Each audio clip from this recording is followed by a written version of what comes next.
came back with a red shirt on, tiptoed through the alley, and went right and started shooting. Blacc Sam has always spoken on the truth behind his brother's death. But this time, he didn't just talk, he dropped footage. Newly leaked CCTV video from the day Nipsey Hussle was killed is now circulating, and it changes how everything looks. This isn't just another angle of a tragedy. This footage exposes details that raise serious questions about who really set this up. Let me break it down. The video comes from a nearby business overlooking Nipsey's Marathon clothing store. In the footage, a man wearing a red shirt is seen creeping through an alley, moving with purpose, not panic. He pauses, he watches, then he steps toward the storefront. Seconds later, gunfire erupts. Nipsey collapses as chaos explodes around him. People scatter, screams cut through the air. But what happens next is what makes this footage so disturbing. The shooter doesn't run. He stops, turns back, fires again. Then, in a final act of brutality, he kicks Nipsey's body before calmly retreating down the same alley he came from. Moments later, the footage shows him escaping in a car driven by a woman who was already waiting.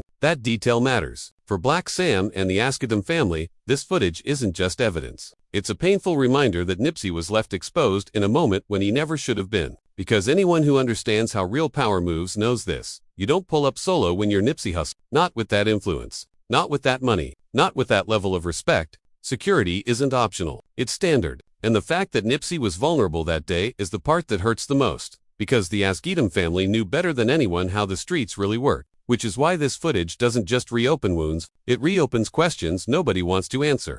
We in the doorway. When Hussle pull up, we in the doorway. You gonna see me with a hoodie on, and I got a pistol on me. You gonna see one of the team members in the hoodie in the doorway with a pistol.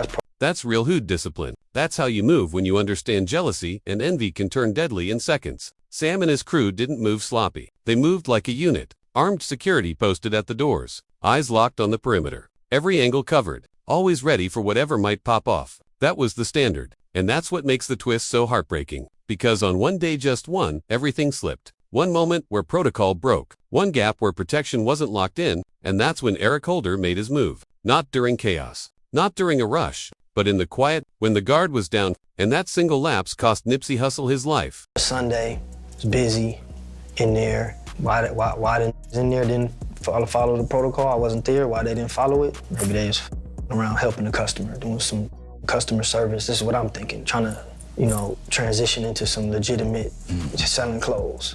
But nobody was in the doorway. Man, even hearing that hurts. You can feel the pain in Sam's voice, the frustration, because he knows deep down that if he had been there, if protocol had been followed, his little brother would still be alive today. An LA homegirl who spoke on the situation clocked it immediately. Something was off. There was no security at Marathon that day. And in the hood, everybody knows the rules. A spot like that, a figure like Nipsey, you don't stand around unprotected. Straps are supposed to be on deck. Always. The fact that nobody was armed, that nobody fired back, that the shooter got off clean, it was a dead giveaway that something wasn't right. And here's the part that makes it even darker. Eric Holder wasn't moving on luck. He wasn't reckless. He wasn't guessing. He moved tactical. And that's what turns this from a tragedy into something far more sinister. From my understanding, old boy walked up with no shirt on first to check the scene because he know what's going on in that parking lot.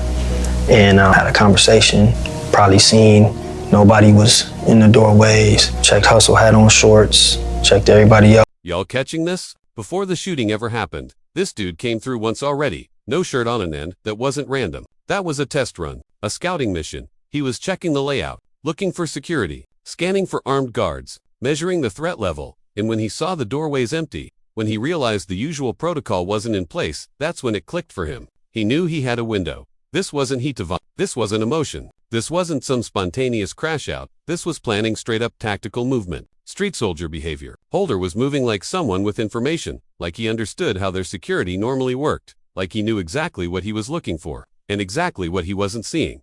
He didn't rush. He waited. And when the conditions lined up, he struck. And what Sam reveals next is what really exposes just how calculated this entire operation was.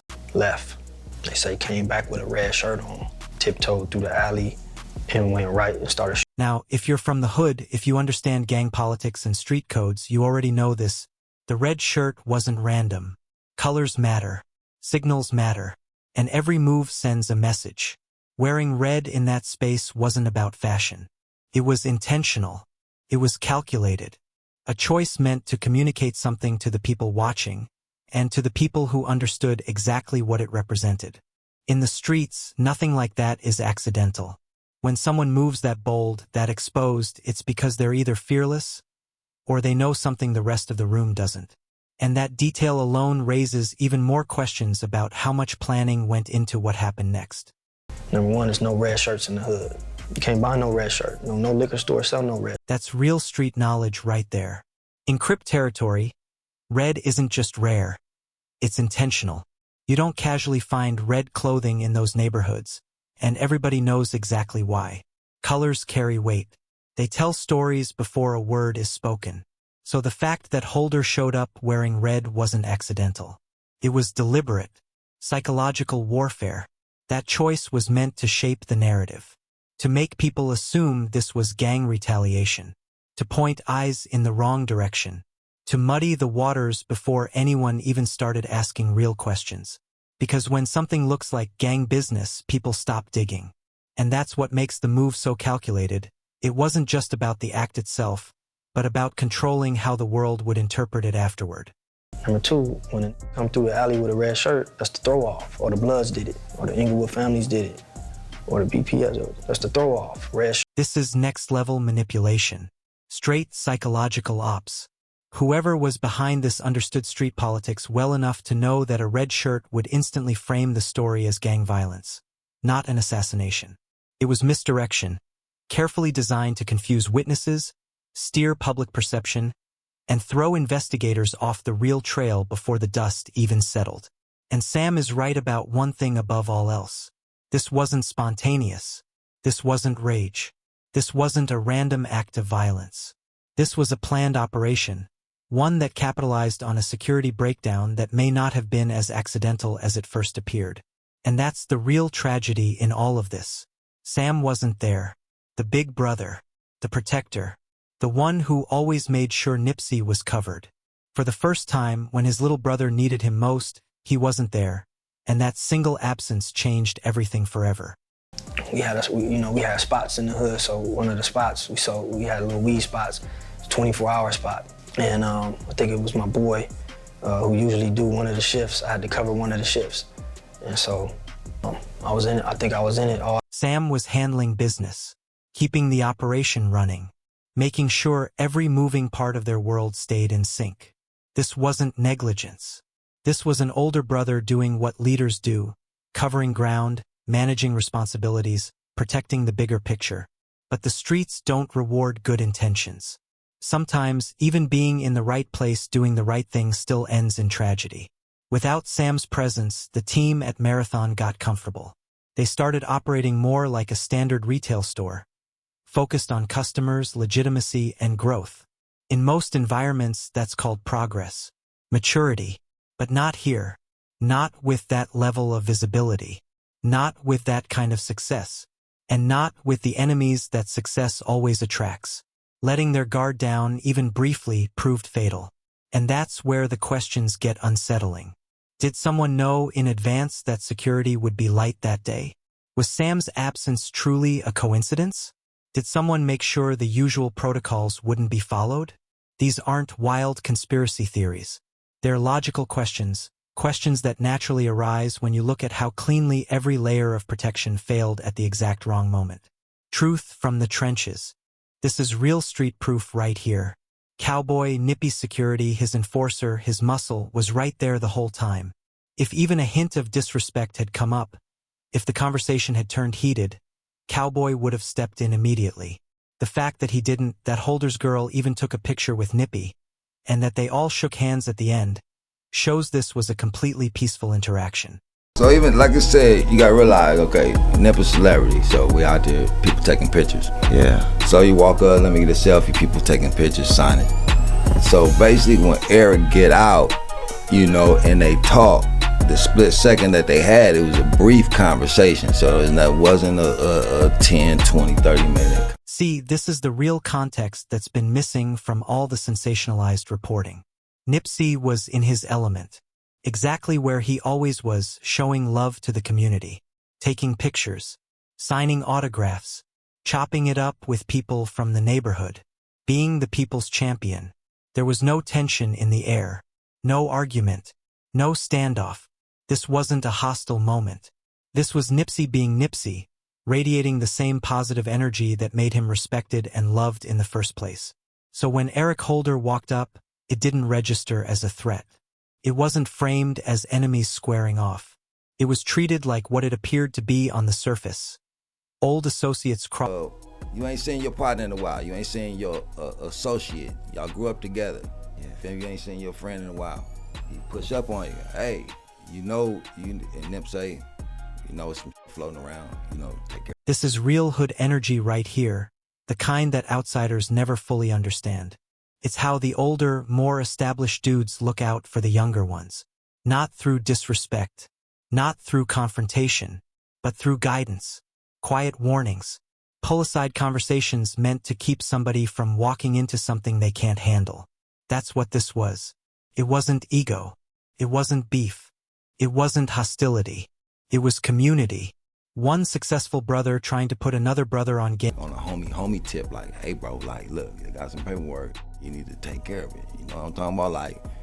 Like it ain't cool. Like not, oh, you a snitch. You'll hear that? Never. Nipsey never called Eric Holder a snitch. Not once. That word never came out of his mouth during that conversation. What Nipsey did was what real OGs do. He put him on game. He mentioned paperwork that was circulating. Rumors about possible cooperation with law enforcement. Rumors that, if left unchecked, could have put Holder in real danger in that neighborhood. That's not disrespect. That's not an attack. That's mentorship. Nipsey was essentially saying, look, bro, I'm hearing some things about you that could turn into a serious problem. You need to handle it before it gets bigger. He just said, bro, you know what I'm talking about? And cuz like, oh, you hating on me, hating on me. And that was like, man, you know what I'm talking about? Take care of it. And left it at that, and it was off to. You'll hear that? Never. Nipsey never called Eric Holder a snitch. Not once. That word never came out of his mouth during that conversation. What Nipsey did was what real OGs do. He put him on game. He mentioned paperwork that was circulating.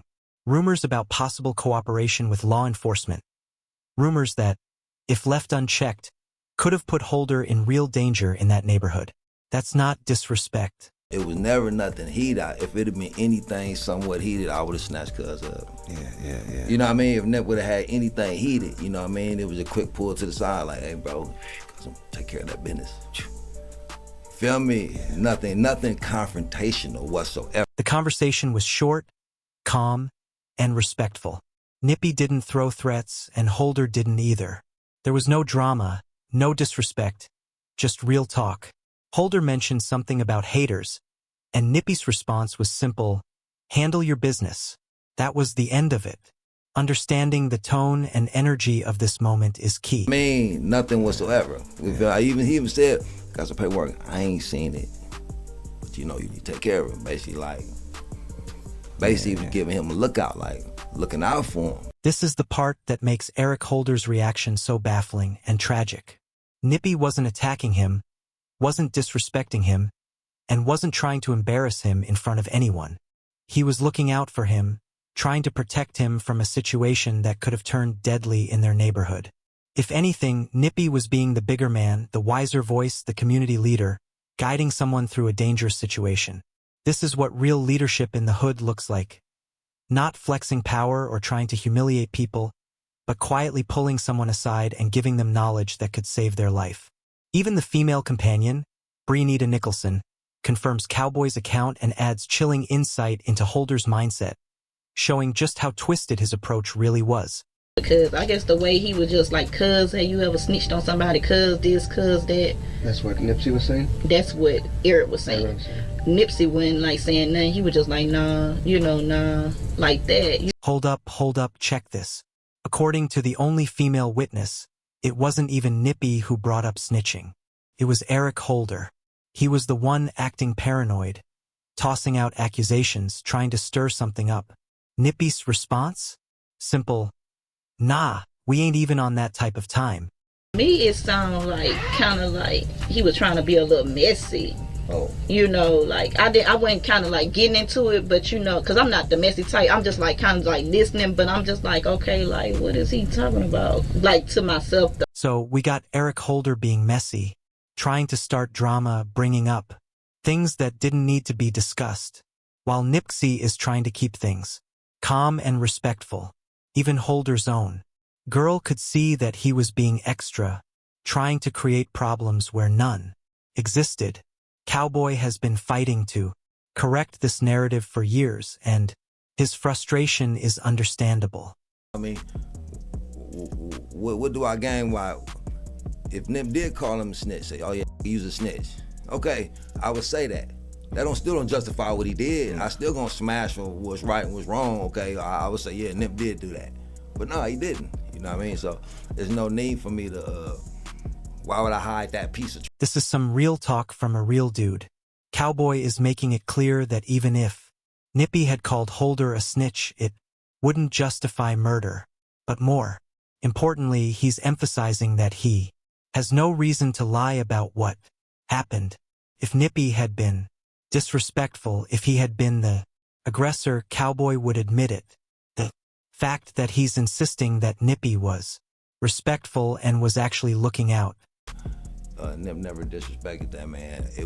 I took it more or less Nip was looking out for him. You know what I mean? Like, I ain't seen you in a while, you know, it's some around. You need to go ahead and take care of it. This is the truth that's been buried under years of media hype and courtroom theatrics. Nipsey Hussle didn't disrespect Eric Holder. He didn't provoke a confrontation. He didn't sign his own death warrant with careless words. What Nippy did was exactly what he always did. Look out for his community, give advice to someone who needed it, and help a brother navigate a dangerous situation. The conversation was respectful, brief, and ended peacefully. Nothing that happened in those 4 minutes could reasonably be used as justification for murder. The fact that Eric Holder took friendly advice and twisted it into a reason to commit murder says everything about his mindset and his true motivations. And here's the worst part. The false narrative that Nippy called Holder a snitch has become so deeply ingrained that most people won't even hear the truth. They've bought into the story of heated confrontation and disrespect. That title of Eric was called a snitch, you know, and everything like that. Yeah. And your whole thing was always trying to put out there, Nip never said the word snitch. Never. So if we're going to talk about this, we need to leave that part out because that's not what was. This is exactly the problem. The media, the courts, even some corners of the hip-hop community have been spreading a lie because it makes for a more dramatic story. But the truth is clear. Nipsey Hussle didn't die because he was disrespectful or confrontational. He died for being exactly who he was. A caring, thoughtful leader who tried to look out for everyone in his community, even people who didn't deserve it. Nippy's final act toward Eric Holder was one of protection and guidance. He saw a brother in potential danger and tried to give him knowledge that could save his life. Instead of appreciating it, Holder twisted that act of care into justification for murder. And that's only part of the story. The long-standing beef between Big U and Nippy had been simmering for years. This wasn't a simple business disagreement. It involved money, respect, territory, and power. Big U had significant influence in LA gang politics, and when Nippy started working with artists from rival affiliations like YG, it escalated tensions. In LA street culture, crossing those boundaries without proper negotiation is seen as a direct challenge. Sources suggest that the security failures at Nippy's Marathon store weren't accidental.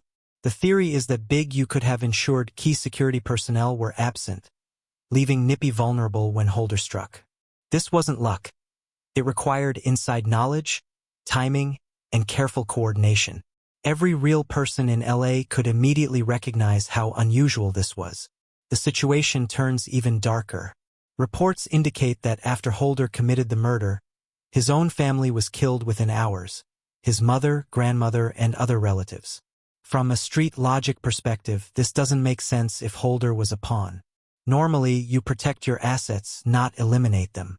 Their deaths suggest either retaliation or an attempt to silence anyone with knowledge of who ordered the hit, raising the possibility that Holder was disposable in a larger game. Holder's attack was tactical. Recon through the alley, the red shirt misdirection. It all points to careful planning, not an impulsive crime of passion. Wearing red in Crip territory was deliberate psychological warfare designed to make the shooting look like gang retaliation rather than an assassination. The timeline leading up to the murder adds more context. Hours before his death, Nippy and his crew were navigating tensions around a DJ Khaled video shoot and negotiating collaborations in sensitive territory. They were aware of potential threats from within their own community, threats far more serious than anything Holder represented alone. Even the Dr. CB documentary adds layers to this mystery. Nippy's involvement in documenting alternative health remedies may or may not have been connected to his murder, but the timing is suspicious. Law enforcement failures further fuel suspicion. Holder's female companion, who later testified and received immunity, was reportedly turned away when she initially tried to turn herself in, raising questions about who was protecting whose interests, who benefits from this level of destruction, who wanted to see a successful independent Black entrepreneur eliminated along with the economic opportunities he was creating for his community. These questions point to puppet masters behind the scenes, not just Holder himself. Holder's behavior after the shooting is telling. 2 days later, he turned himself into a mental health facility. If this had been a spontaneous act, fleeing or hiding would have been the expected response. This suggests either a breakdown or a predetermined plan that included a mental health defense, a theory supported by the sophisticated execution of the attack itself. During the trial, the prosecution relied heavily on Holder's female companion. The defense didn't deny the shooting. They leaned on mental health arguments, aiming to reduce charges from first-degree murder to manslaughter. Holder ultimately received a 60-year sentence, effectively ensuring he'll never be free to tell his side while any potential conspirators fade from the scene. Blacc Sam's decisions after Nippy's death are telling. He distanced himself from certain associates, blocked projects involving Nippy's likeness, and guarded his brother's legacy, indicating his suspicions about who might have profited from the murder. The aftermath of Nippy's death was devastating. Within months, the Marathon store closed, multiple businesses shuttered, and thousands of jobs disappeared. Was this collapse natural, or orchestrated by people who understood exactly which pressure points to hit for maximum damage? Finally, the narrative control was immediate. Within hours, the story focused on a snitching accusation that never actually happened. This false narrative served multiple purposes. It made the murder appear like typical street drama, shifted blame onto Nippy, and obscured the larger conspiracy at play. The real story has been buried for too long. Nipsey Hussle didn't provoke his death. He tried to prevent it, protect his community, and do right by everyone around him. And yet, the world has been told the opposite for years. It's time to set the record straight. Right now, we lost everything. Everything we worked for, one person took that person out of the community. Thousands of jobs we don't have no more. Homies don't have nothing to do. They backslide. They rob people now. We had stuff to do. Now they don't have nothing to do. All our stores are closed down. We were relying on jobs. Now that you understand the security breakdown that made this assassination possible, it's time to get into the real details. What actually happened during the conversation between Nipsey and Eric Holder. And I'll say this right now. Everything you think you know about that exchange is wrong. The mainstream media, the courtroom narrative, even some hip-hop blogs, they've all pushed a version of events designed to make it seem like Nipsey brought this on himself. But when you hear the truth, from the only person who stood there for the entire conversation, you'll realize how deep the deception really goes. Herman "Cowboy" Douglas matters here because he was the one on the ground. He heard every word. He saw every move. And he has no reason to lie. No agenda. No profit motive. He was just doing his job. Protecting his homie. And while everyone else has been reshaping the story, Cowboy's been trying to set the record straight from day one. The version sold in court and in the media paints a heated confrontation. Nipsey allegedly calling Eric Holder a snitch in front of everyone, supposedly signing his own death warrant. But that's not what happened. And Cowboy has been saying that from the very beginning.